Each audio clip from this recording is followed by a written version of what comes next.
नमस्कार, KP news 24/7 में आपका स्वागत है। मैं हूं अश्विनी आपके साथ। चलिए एक नजर डालते हैं आज की सुर्खियों पर। मुख्य आरोपी का पता बताने वाले को 10 लाख रुपए का इनाम। बेंगलुरु स्थित रामेश्वर कैफे ब्लास्ट को लेकर एनआईए ने की घोषणा। कांग्रेस 2 से 3 दिनों में कर्नाटक लोकसभा उम्मीदवार की घोषणा करेगी, बोले मुख्यमंत्री सिद्धरामैया। महाराष्ट्र के अमरावती की सांसद नवनीत राणा को व्हाट्सएप पर मिली जान से मारने की धमकी, एफआईआर दर्ज। मेरा कौन सा घर है जहां मैं लौटूं। बिहार के बेतिया में पीएम मोदी ने भावुक अपील कर लालू परिवार पर साधा निशाना। ज्योतिरादित्य सिंधिया की मां माधवी राजे की हालत गंभीर, वेंटिलेटर पर चल रहा इलाज।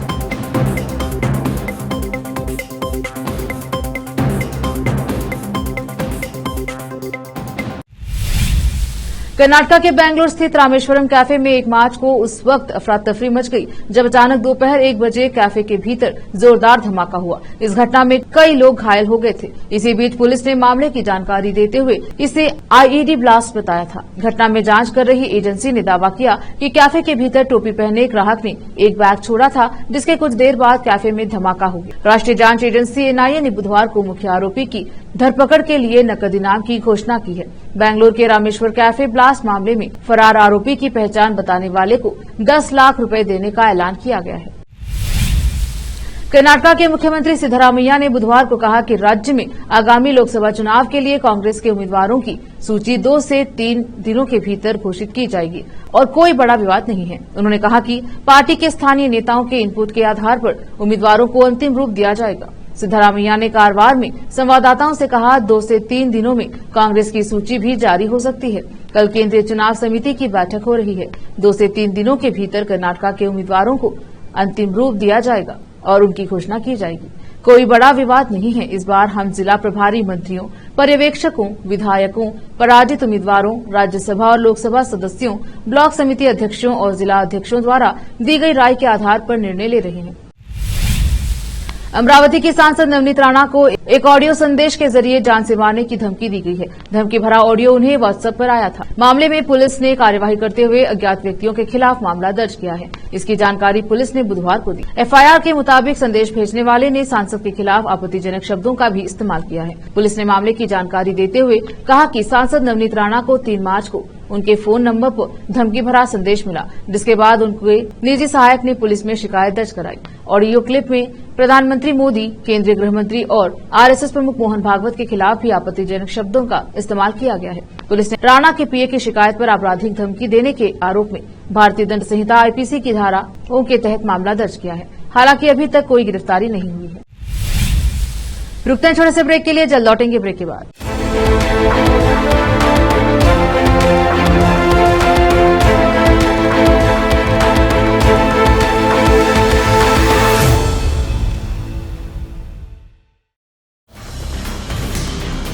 हिंदुस्तान के हर कोने में हम हैं मौजूद। 24 घंटे हालात पर गहरी नजर, खबरों से जुड़े चुपते सवालात और आपको दिखाता है धार्मिक, सामाजिक, राजनीतिक,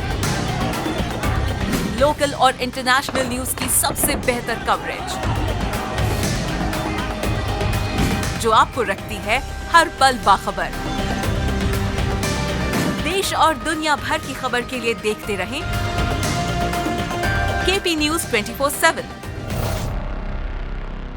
ब्रेक के बाद स्वागत है आपका। देखते हैं समाचार।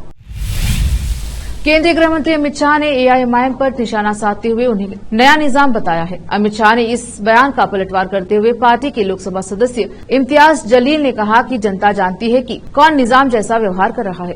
मीडिया से बात करते हुए इम्तियाज जलील ने भाजपा के नेतृत्व वाली केंद्र सरकार पर भी निशाना साधा। उन्होंने कहा, अनुच्छेद 370 हटने के कई साल बीत चुके हैं, लेकिन जम्मू कश्मीर में अभी तक विधानसभा चुनाव नहीं हुआ। मंगलवार को अमित शाह ने एक रैली को संबोधित करते हुए ऑल इंडिया मजलिस-ए-इत्तेहादुल मुस्लिमीन एआईएमआईएम पर निशाना साधते हुए कहा, पूरा मराठावाड़ा क्षेत्र निजाम शासन के अंतर्गत आ गया है। सरदार वल्लभ भाई पटेल ने मराठावाड़ा को निजामों से अलग किया और संभाजी नगर को नए निजाम से अलग कर दिया। लोकसभा चुनाव की तारीख की घोषणा से पहले पीएम मोदी लगातार देश के कई राज्यों में रैली कर रहे हैं। बुधवार को एक बार फिर पीएम मोदी बिहार पहुंचे। बिहार में उन्होंने आरजेडी और इंडिया गठबंधन पर निशाना साधा। पीएम मोदी ने कहा कि आजादी के बाद के दशकों के बिहार की एक बहुत बड़ी चुनौती रही है। यहां से युवाओं का पलायन। जब बिहार में जंगल राज आया तो ये पलायन और ज्यादा बढ़ गया। जंगल राज लाने वाले लोगों ने सिर्फ अपने परिवार की चिंता की। बिहार के लाखों बच्चों का भविष्य दांव पर लगा दिया। जब तक बिहार में लालटेन का राज रहा तब तक सिर्फ एक ही परिवार की गरीबी मिटी, एक ही परिवार समृद्ध हुआ। आज जब मोदी ये सच्चाई बताता है तो ये मोदी को गाली देते हैं। जौनपुर की अपर सत्र अदालत ने पूर्व सांसद और जनता दल यूनाइटेड जेडीयू के राष्ट्रीय महासचिव धनंजय सिंह को 7 साल की सजा सुनाई है। उन्हें अपहरण और रंगदारी मांगने के मामले में जौनपुर कोर्ट ने कल दोषी करार दिया। मुजफ्फरनगर निवासी अभिनव सिंघल ने 10 मई 2020 को जौनपुर के लाइन बाजार थाने में पूर्व सांसद धनंजय सिंह और उनके साथी विक्रम के खिलाफ अपहरण और रंगदारी मांगने के आरोप में मुकदमा दर्ज कराया था। इस मामले में आरोप लगाया गया था कि विक्रम ने अपने 2 साथियों के साथ पहले उनका अपहरण किया और फिर उन्हें पूर्व सांसद धनंजय सिंह के आवास पर ले गए। अदालत के निर्णय पर धनंजय सिंह ने प्रतिक्रिया दी कि धनंजय सिंह ने कहा कि वह लोअर न्यायालय के फैसले को हाईकोर्ट में चुनौती देंगे। प्रधानमंत्री नरेंद्र मोदी 7 मार्च 2024 को श्रीनगर का दौरा करेंगे। इस दौरान पीएम लगभग 5,000 करोड़ रुपए की परियोजनाओं का शिलान्यास और उद्घाटन करेंगे। इसमें हजरतबल तीर्थ एकीकृत विकास परियोजना भी शामिल है।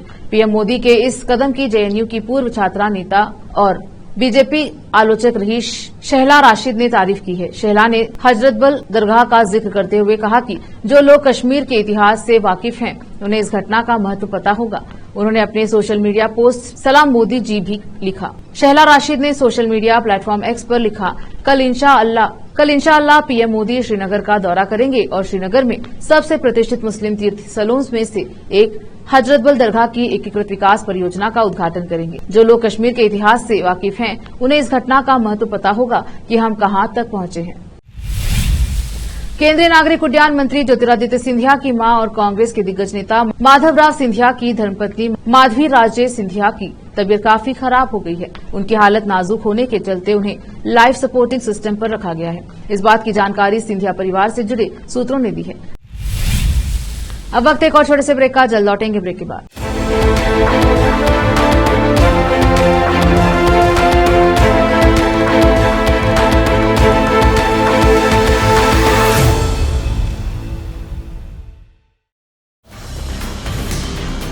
हिंदुस्तान के हर कोने में हम हैं मौजूद। 24 घंटे हालात पर गहरी नजर, खबरों से जुड़े चुपते सवालात और आपको दिखाता है धार्मिक, सामाजिक, राजनीतिक, लोकल और इंटरनेशनल न्यूज की सबसे बेहतर कवरेज जो आपको रखती है हर पल बाखबर। देश और दुनिया भर की खबर के लिए देखते रहें केपी न्यूज 24/7। ब्रेक के बाद स्वागत है आपका, देखते हैं समाचार। मद्रास हाईकोर्ट ने सनातन धर्म को लेकर दिए गए बयान पर तमिलनाडु के सीएम एमके स्टालिन के बेटे उदयनिधि स्टालिन और ए राजा को राहत दी है। हाईकोर्ट ने डीएमके नेताओं के खिलाफ दायर याचिका खारिज कर दी। सनातन धर्म को लेकर उदयनिधि स्टालिन, पीके शेखर बाबू को विधायक और डीएमके सांसद ए राजा को सांसद पद से हटाने की मांग को लेकर याचिका दायर की गई थी। इस याचिका के खिलाफ डीएमके नेताओं ने मद्रास हाईकोर्ट में रिटर्न याचिका दायर की। इस पर सुनवाई करते हुए हाईकोर्ट की चीफ जस्टिस अनिता सुमंत की बेंच ने डीएमके नेताओं को राहत देते हुए उनके खिलाफ दायर याचिका खारिज कर दी। वकील पी विल्सन ने कहा कि हिंदू मुन्नानी की टीम ने डीएमके नेताओं के खिलाफ क्यों वारंटो याचिका दायर, जिसे हाईकोर्ट ने खारिज कर दिया। लोकसभा चुनाव से पहले पश्चिम बंगाल की राजनीति संदेशखाली के इर्द गिर्द घूम रही है। संदेशखाली मामले में ममता सरकार को भाजपा चारों ओर से घेर रही है। लगातार हो रहे हमलों पर सीएम ममता बनर्जी ने आज बुधवार को चुप्पी तोड़ी। उन्होंने कहा कि बंगाल के धैर्य और शिष्टाचार को उसकी कमजोरी नहीं समझा जाना चाहिए। ममता ने बंगाल की ताकत दिखाने के लिए लोगों को 10 मार्च को होने वाले टीएमसी की जनगर्जना सभा में बढ़ चढ़कर हिस्सा लेने के लिए कहा। ममता बनर्जी ने कहा कि इस रविवार को ब्रिगेड ग्राउंड में जनगर्जना सभा उस भूमि पर एक ऐतिहासिक कार्यक्रम होगा जिसने हमेशा अपने अधिकारों के लिए लड़ाई लड़ी है। उन्होंने लोगों से अपील की कि बंगाल के सुरक्षित भविष्य के लिए जन आंदोलन का नेतृत्व करते हुए हमसे जुड़े। याद दिला दे कि टीएमसी की जनगर्जना सभा इससे पहले तब सुर्खियों में आई थी जब रेलवे ने इसके लिए स्पेशल ट्रेनों के अनुरोध को ठुकराया था। आखिर में फिर एक बार देखते हैं मुख्य समाचार। मुख्य आरोपी का पता बताने वाले को 10 लाख रुपए का इनाम। बेंगलुरु स्थित रामेश्वर कैफे ब्लास्ट को लेकर एनआईए ने की घोषणा। कांग्रेस 2 से 3 दिनों में कर्नाटक लोकसभा उम्मीदवार की घोषणा करेगी, बोले मुख्यमंत्री सिद्धरामैया। महाराष्ट्र के अमरावती की सांसद नवनीत राणा को व्हाट्सएप पर मिली जान से मारने की धमकी, एफआईआर दर्ज। मेरा कौन सा घर है जहां मैं लौटूं। बिहार के बेतिया में पीएम मोदी ने भावुक अपील कर लालू परिवार पर साधा निशाना। ज्योतिरादित्य सिंधिया की मां माधवी राजे की हालत गंभीर, वेंटिलेटर पर चल रहा इलाज।